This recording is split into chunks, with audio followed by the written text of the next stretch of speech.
राज्य अमरतारा की राजकुमारी अविरा, जो न सिर्फ अपनी सुंदरता के लिए बल्कि अपनी बुद्धिमत्ता और साहस के लिए भी प्रसिद्ध थी, ने राजदरबार में एक घोषणा की। वह विवाह के लिए किसी राजकुमार को नहीं, बल्कि एक ऐसे व्यक्ति को चाहती थी जो उसे सच्चे प्रेम से समझ सके। राजकुमारी ने अपनी शर्तें रखी। जो मेरी 4 शर्तें पूरी करेगा, वही बनेगा मेरा राजकुमार। भाग 2।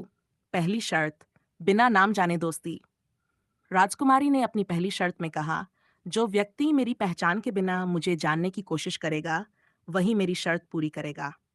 इस शर्त को पूरा करने के लिए अवीरा ने अपना वेश बदलकर गांव की ओर रुख किया। वहां उसकी मुलाकात एक साधारण युवक आर्व से हुई। आर्व ने बिना किसी सवाल के, बिना उसकी पहचान जाने 3 दिनों तक उसके साथ समय बिताया, केवल दोस्ती और समझ का एहसास किया।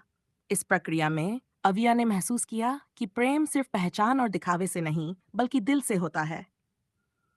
भाग दूसरी शर्त, अंधेरे में दीप जलाना।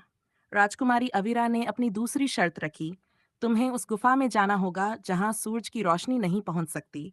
वहां एक दीपक जलाकर मुझे सत्य की ज्योति लानी होगी। गुफा अंधकार से भरी हुई थी और उसे पार करना आसान नहीं था।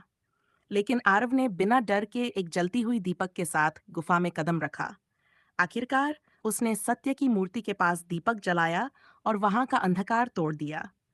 इस संघर्ष ने अविरा को यह दिखाया कि सच्चा प्रेम अंधेरे में भी प्रकाश पैदा कर सकता है। भाग 4। तीसरी शर्त, बिना शब्दों के समझना। राजकुमारी ने अपनी तीसरी शर्त में कहा, तुम्हें मुझे बिना कोई सवाल पूछे मेरी आंखों से मेरे दर्द को समझना होगा। अविरा की आंखों में छुपे दुख और दर्द को देखने के बाद आरव ने कोई सवाल नहीं पूछा। उसने चुपचाप उसका हाथ थामा और कहा, कभी कभी सबसे गहरी चुप्पी सबसे ऊंची चीख होती है। तुम थक गई हो, लेकिन मैं यहाँ हूँ। आरव की ये शब्दहीन मदद ने अविरा का दिल छू लिया और वह समझ गई कि सच्चा प्रेम किसी शब्दों का मोहताज नहीं होता। भागा चौथी शर्त, अस्तित्व की कुर्बानी। जब शत्रु राज्य ने अविरा का अपहरण कर लिया और उसे जादुई अग्निवृत्त में फंसा दिया, तब आरव ने अपनी पहचान और जीवन को खतरे में डालते हुए उसे बचाने के लिए आग में कूदने का फैसला लिया। वह जानता था कि ये कुर्बानी उसकी पहचान और अस्तित्व का अंत कर सकती है, लेकिन उसने ये सब एक प्रेम के लिए किया। अग्नि के बीच उसने अविरा को बचाया और अपनी जान को जोखिम में डालते हुए उसे सुरक्षित किया।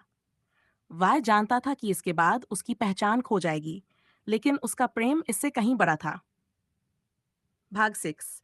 अंतिम निर्णय, असली राजकुमार। राज्यसभा में सभी लोग आश्चर्यचकित थे कि यह कौन था जिसने 4 कठिन शर्तों को पूरा किया। जब राजकुमारी अविरा ने अपना सिर झुकाया और कहा, यह वही है जो मेरी शर्तों को पूरा कर पाया है। यह मेरा राजकुमार है, मेरा आर्व। राजकुमारी ने आर्व को सम्मानित किया और उसे अपना राजकुमार घोषित किया। राज्यसभा में सबने आर्व के साहस, प्रेम और त्याग की सराहना की। अविरा ने उसे ताज पहनाया और साथ ही यह साबित किया कि सच्चा प्रेम हर सीमा से परे होता है। राजकुमारी अविरा और आरव का प्रेम अब केवल शर्तों का नतीजा नहीं, बल्कि आत्मा की गहराई का प्रतीक बन गया। उन दोनों ने अपनी यात्रा के माध्यम से यह साबित कर दिया कि सच्चा प्रेम सच्चाई, त्याग, साहस और समझ से भरा होता है। और यही सबसे बड़ी शर्त है। नेक्स्ट पार्ट के लिए वीडियो को लाइक कर चैनल को सब्सक्राइब करें।